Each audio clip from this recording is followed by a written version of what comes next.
Kaya lang, it's a luyo.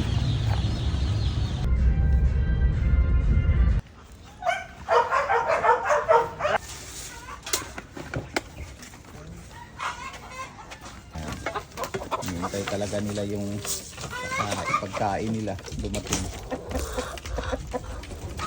Medyo na-late tayo kasi naubusan nga pala tayo ng feeds kahapon.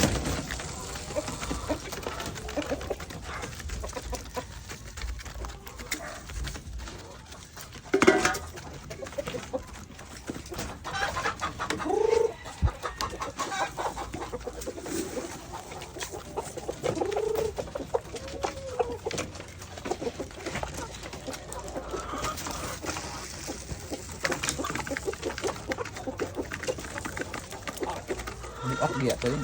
Tara, kunin natin. So, merong bago. I'm sure bago to. Nakuha. Ayan. Meron pa dito. Ito yung problema natin mga ka-agri. Hindi, yung iba dito hindi pa nasanay mangitlog dito sa nesting box. So, ayan. Meron pa dito. So bali yung nakuha ni Walito kaninang umaga ay 3, tapos ito 4. So bali 7 lahat yung nakuha nating itlog ngayong umaga. So 8 lahat itong hens. So isa lang ang hindi nang itlog dito sa coop. Ayan, so ito yung nakolekta natin for today para dito sa isang coop. So I'm sure dyan sa kabila meron din tayong makukuha.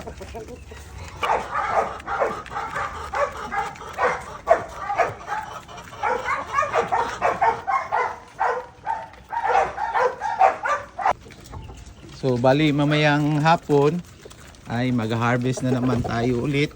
So every 3 hours po kami harvest ng itlog dito.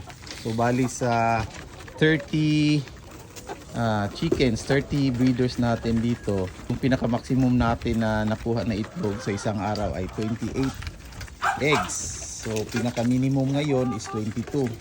So ito yung nakukuha natin araw-araw ng mga fertilized eggs. So ibig sabihin, itong mga itlog dito, hindi ito for table food purposes. Ito po ay ni-incubate natin, pinapipisa at binibenta natin yung mga CCU.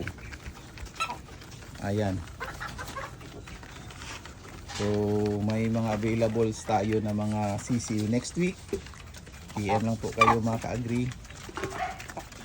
Rhode Island Red, mga imported po to sila, mga parent stocks. So matataas pa yung mga dugo nila, yung bloodline nila from Czech Republic. So yung CCU nila ay tinatawag nating Superior F1. Balik nga. Ayan.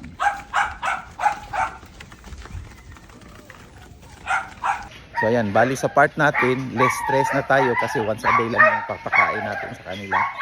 And makukulitan na lang tayo ng itlog nila mamaya.